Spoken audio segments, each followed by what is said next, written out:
Welcome to the Industrial Talk Podcast with Scott McKenzie.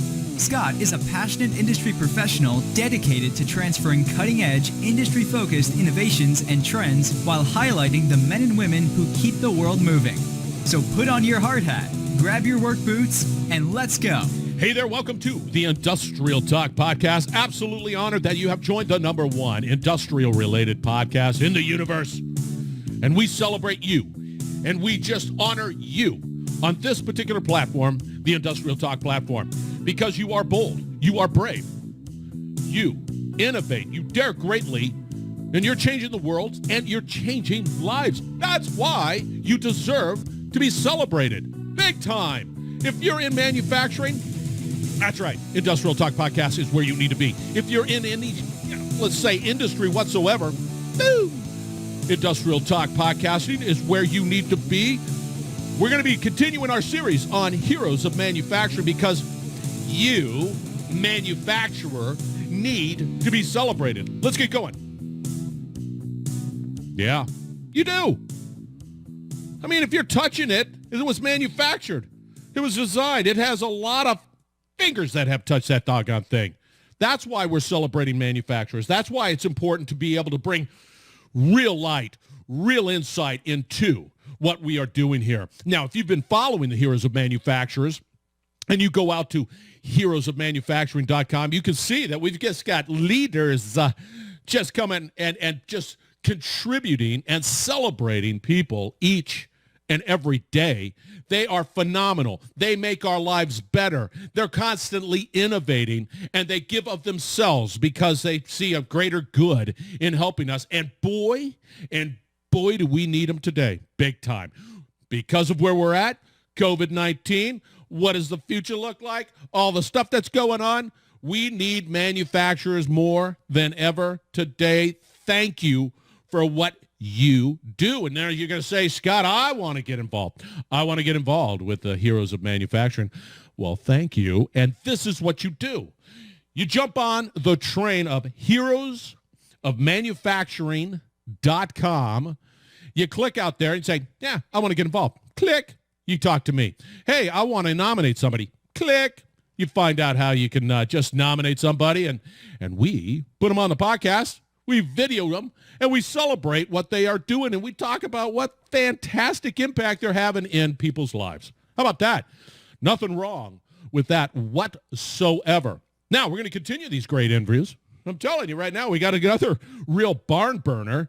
His name is Farid, or Farid, F-A-R-I-D. Let me just sort of look down at my notes. Now, I'm going to butcher his last name, but you're going to get the sense. Bichareh. That's B-I-C-H-A-R-E-H. Now, I guarantee you I got that wrong. But the guy is a star. He is phenomenal. It is a great interview. And you know what? He's the CTO at a great company called AASA. We're going to be talking a little bit about what they do, smart cities, what they contribute, also like smart buildings and everything else in between. But we are celebrating. We're celebrating him. We're celebrating the people of that great company.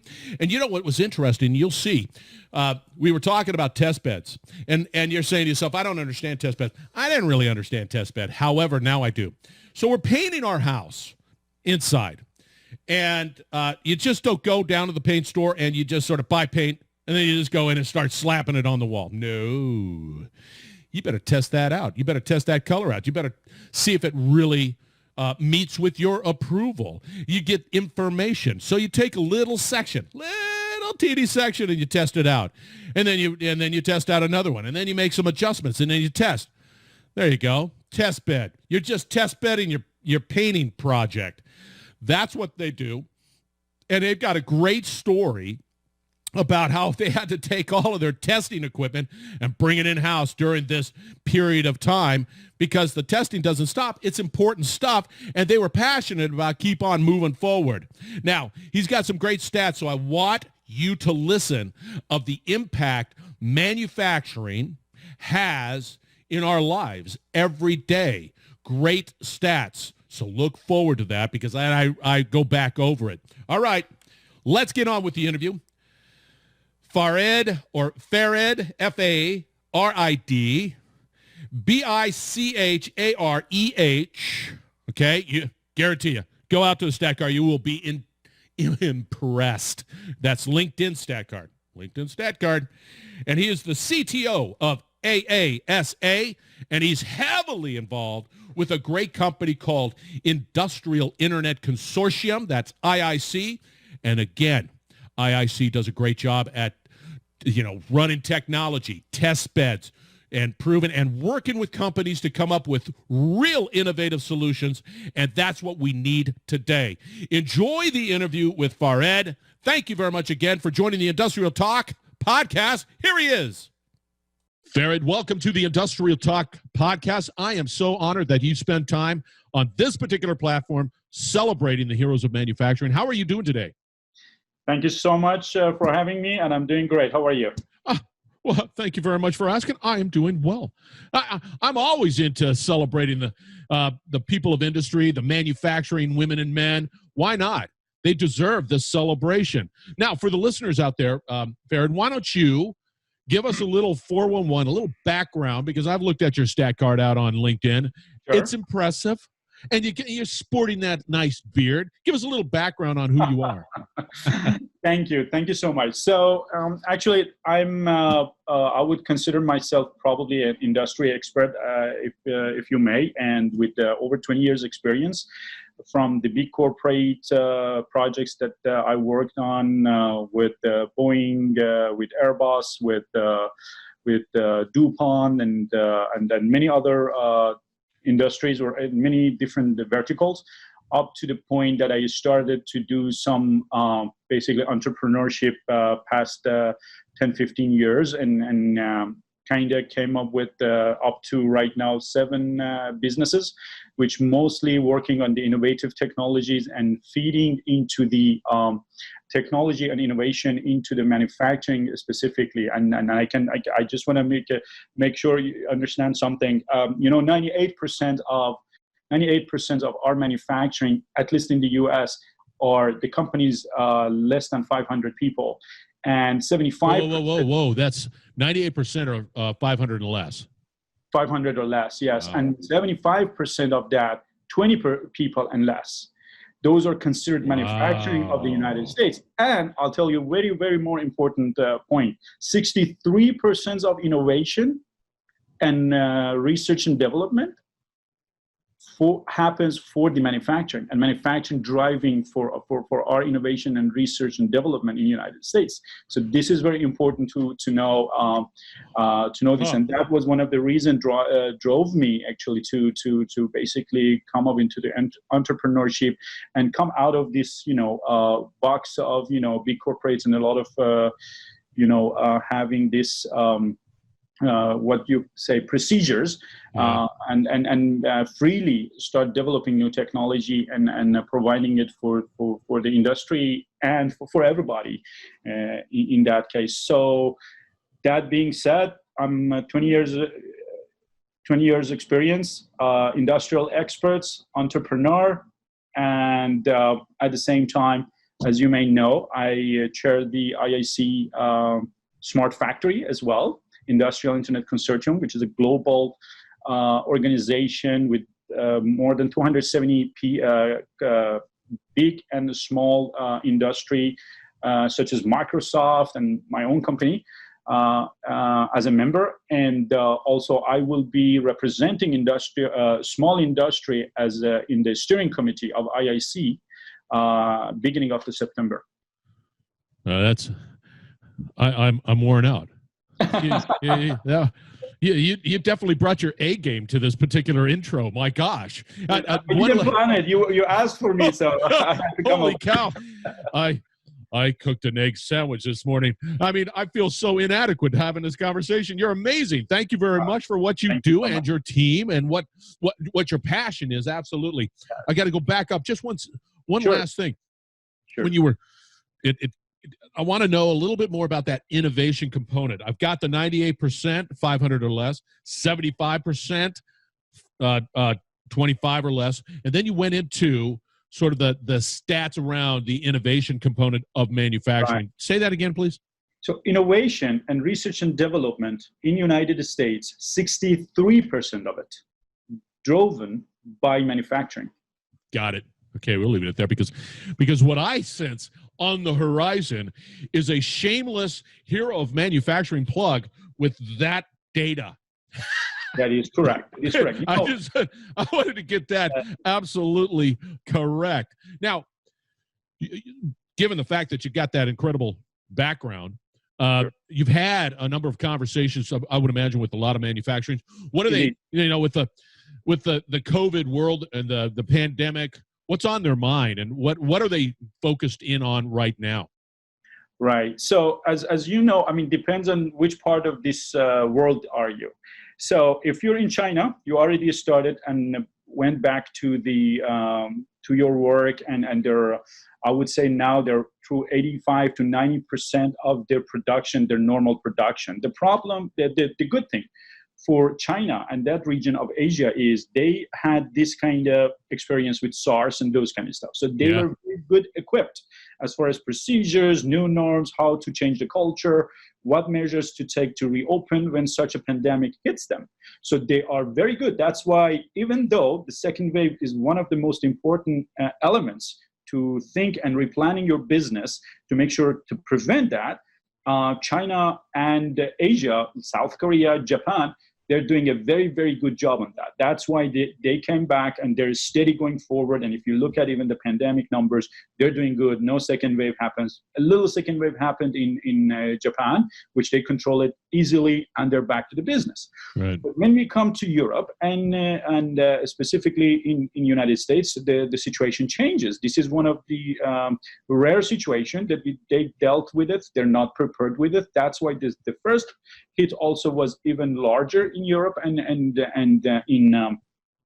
in the United States. They were not ready for this. Industry and manufacturing was not ready. So everybody right now looking to remodeling their business with the new norm, creating a new culture. Yeah. The way of they're going to generate revenue is going to change from the retail industry that they're all moving now to digital sell and digital marketing and everything to even industry that now remote operation, digitalization, IIoT have much better justification for these manufacturers and for the industry in general.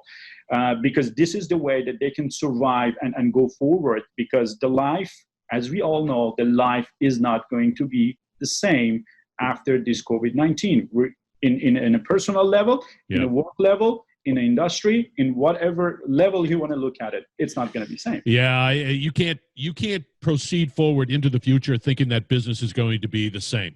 Yes, as exactly. business, and approach your business as business as usual.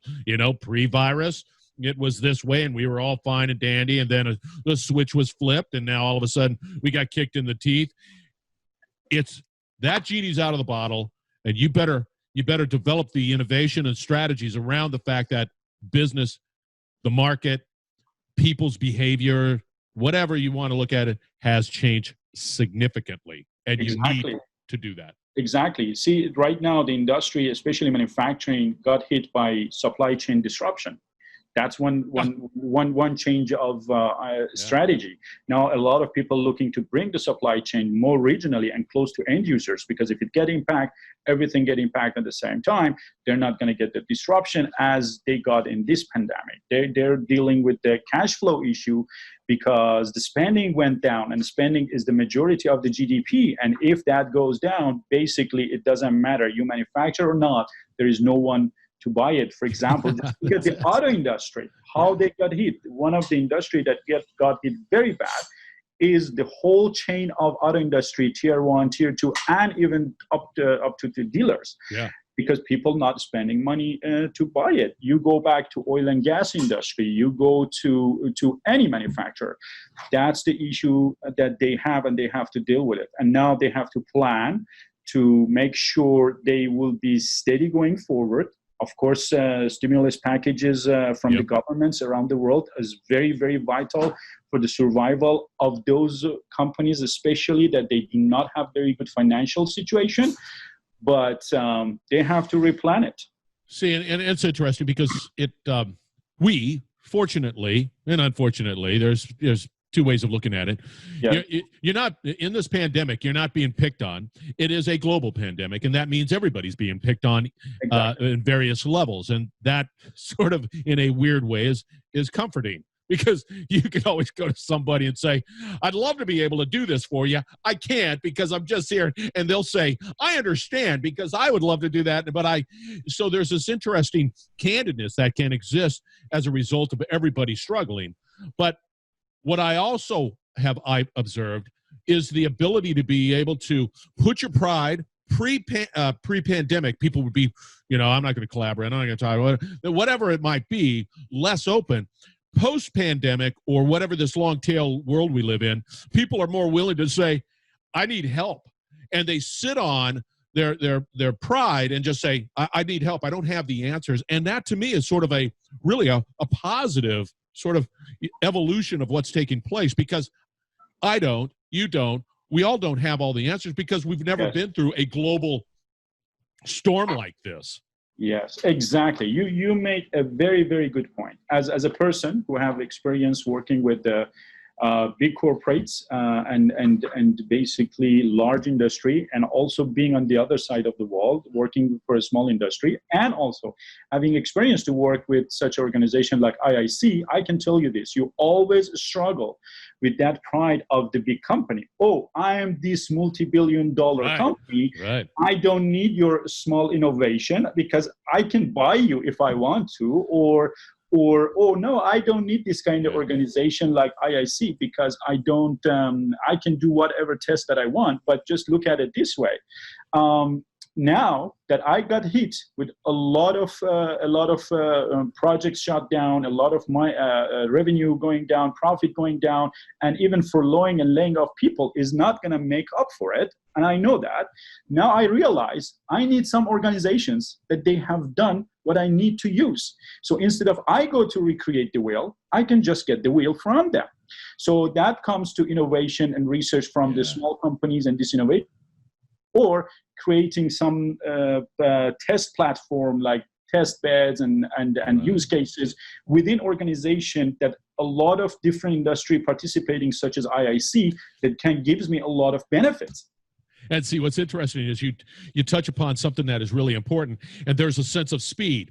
In a big conglomerate, speed is not really a word that people use within that. But in a smaller, more nimble firm that has that ability to be able to respond quickly, and especially today where speed is so necessary, your company and other companies like yours are able to do those test beds, use cases quickly, because I'm a company that needs help. You're a company that says, I can do this. I can test it quickly. I can come up with results and provide something that is meaningful for you. And that to me is a powerful statement, big time. Now, we've already talked about that. You have an interesting story about testing that I want the listeners to hear, because one of the things is that when this whole COVID world broke out, we all of a sudden had to change our business, our processes, everything. We had to go home, and we had to be at home. Tell us a little bit about what your company, the people of your company, had to do as a result of what of COVID. Right, of course. As you may know, I'm a world traveler myself due to this business and talking and giving speeches about the innovative technology. And I was traveling actually when this hit us. And of course, I still keep traveling, and I tried to come back home and stop being stuck prevent being stuck in some of this country. But our people and our team have a lot of innovative work, which mostly happens in lab, because they come up with all this kind of, new technology. We need to test that, make sure it's robust. This is going to give answer. For example, in this case, we're utilizing Li-Fi, which is a new wireless communication technologies, and we're developing this. And one of the additional function and features that we're working for a very big company right now, providing the accurate or millimeter accuracy for indoor positioning and tracking and tracing, which is, as you may know, is one of the most important things right now after COVID-19 hit, because that's one of the must or regulation. When you open your business, you have to have a system mechanically, or meaning physically, or through the technology, to do the track and trace if a COVID-19 case happens in your facility, you have to make sure isolate those persons and anybody who was in contact with that person. But how do you know that? So, or you have to go learn and do it manually, or you can have some technology to do that for you. So we're developing such a technology with millimeter accuracy and using Li-Fi and light communication. So to move forward with this project and not shut it down because we didn't have access to our labs around the world, I mean, in Barcelona, in US, in other part of the country. So we wanted to move forward. Of course, everybody can do the theoretical of the work.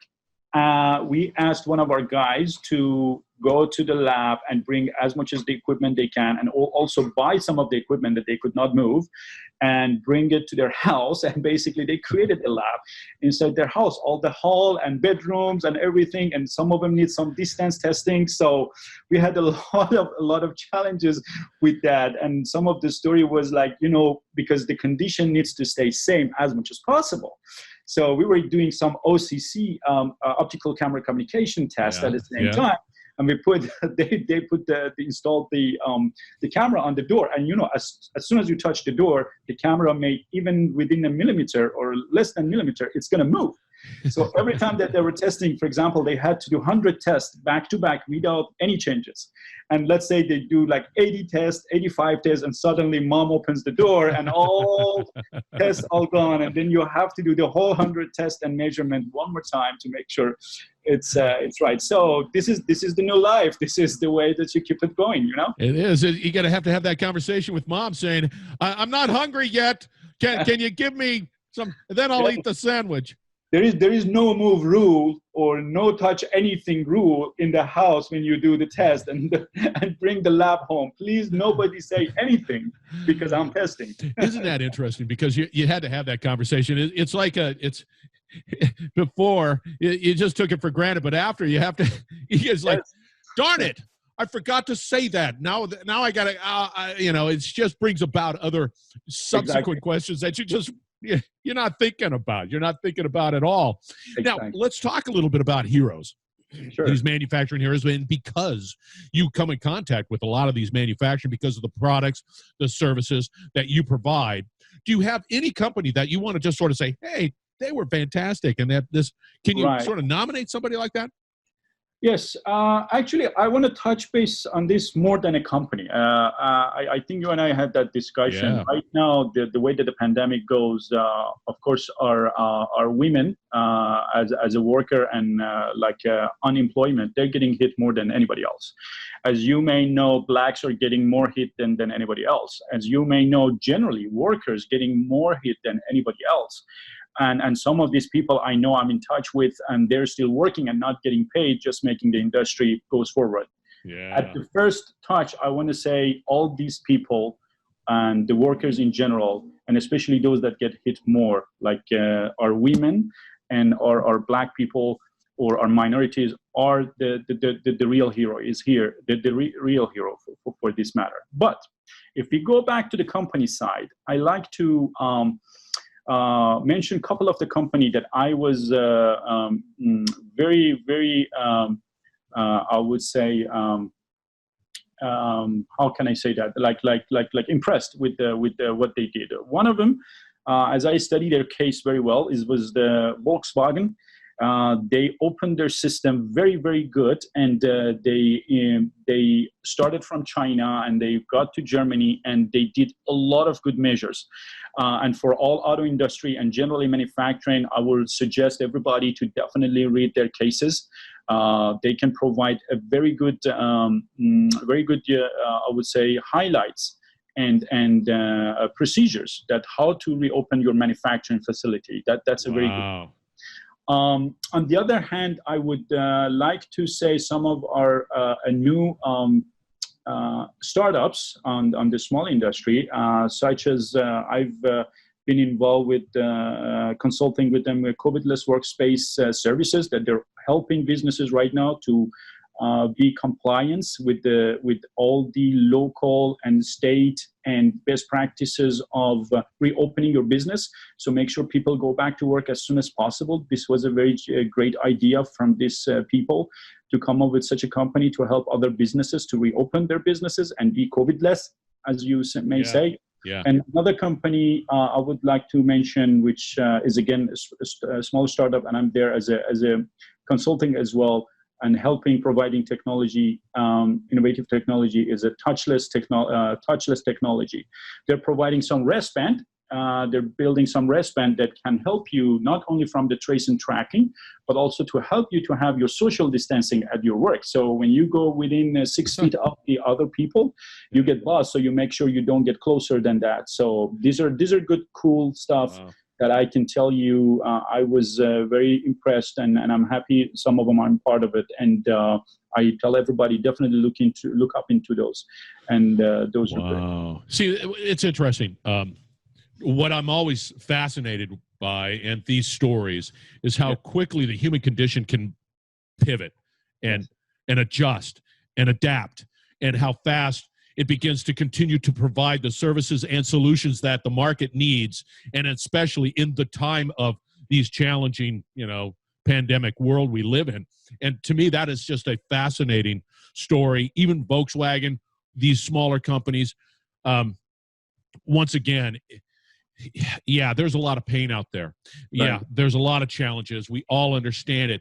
But through struggles like this, there's always that other side. And that other side is how the human condition can continue to just be just pushing forward and making successful decisions to help people. And I just love it. And then to those the women and men who are out there and that are impacted financially, which is a lot, and they continue to manufacture, that's a big heart. Those are big hearts, because they see something that's beyond them. They see the necessity for them to continue doing what they do in time of pain, do what they do, because they see a more of a macro impact, a positive macro impact of what they're doing. They just see it. Big heart. Fantastic. Absolutely. And I want to actually add one more thing in this area. I mean, some companies also providing right now easy access for manufacturers to implement and get to this technology to this, I would say, a smart factory path and digitalization path. I mean, I can name a couple of those, like TCS. I know, for example, Tata Consultancy Services. I know they're coming with this very light package of MES solutions that now any industry that they can go and they want to implement basically manufacturing execution system, they can do it faster, quicker, and better. So a lot of different companies coming with the services and trying to provide, as you mentioned, what market needs today, and especially manufacturing and smart factory and industry in general. Yeah, it's a really interesting time, and once again, it's people coming together, coming up with solutions in a way that is all innovative and has a sense of urgency and speed. And you just have to venture forward, and don't worry about making mistakes. Just don't. Yeah, we're all going to make some mistakes. Don't make that a big part of your thought process. You got to move. You got to take action. Now, Farid, are you out there on LinkedIn? I am. Are you active? That's a bad question. I am not. I mean, I do some of this stuff, but yes, sometimes sometimes I feel 24 hours is not enough for me. So I work very hard. So I'm not very active. But how do people get a hold of you? Let's put it that way. What would be the best way for people to get a hold of you? I mean, as far as the take a hold of me, of course, LinkedIn is a very good one. But I can tell you my LinkedIn is not up to date 100%. So I have to do a little bit work on that. Yes. Yeah. Put that down on your to-do list. To-do list, at the end of the to-do list. Yes. But you can get a hold of me also through IIC, Industrial Internet Consortium, as well. As I'm the chair of the Smart Factory. And also you can, if you are interested in test beds, because again, another services that you mentioned is we provide the test beds and test drive capability for all manufacturers, a small business, a large business, and they don't need even to be a member of us. They can come and bring use cases to us, and all big companies and small companies can look at them and help them, and that's not going to have any cost for them. So they can get a hold of me there. Yeah. I'm representing again soon in the steering committee of IIC as well. So there is a lot of good chances to collaborate, and I'll be available. And we have actually a lot of experts, so many experts from the big companies that you cannot get the hold of them if you're not connected to such an organization like IIC. For example, you have a project that works for, I don't know, Microsoft, Boeing, or something like that. How you can find someone to talk with them? Even if you go to exhibitions, which we don't these days anymore, you cannot find the right person to talk, and someone gets your card and nothing happens, right? If you come to such an organization like IIC, that's a value. You can find the right person right there, and you can provide your solution to them, and they can look at it. Yeah, and I think you're bringing up a good point. Before we wrap it up, I think you're bringing up a good point, is that a lot of these associations, a lot of these companies do have the available network that individuals can begin to tap into, because we do not have the meet and greet conference anytime soon. Exactly. It's not to say that it's dead, but it's not going to be around. Give it some time. Eventually, we'll probably go back, but right now we're not at that point. All right. I'm going to have all of the contact information that Mr. Farid has, and you need to reach out to this gent, because he's got some mad skills, and I guarantee you he's got some pain reliever out there, and he'll make your job a lot easier. Indeed. Hey, Farid, thank you very much for joining the Industrial Talk podcast. Really appreciate your time, man. Hey, you listeners out there, you're not supposed to go away, because you're going to wrap it up on the other side, so stay tuned. We will be right back. You're listening to the Industrial Talk Podcast Network.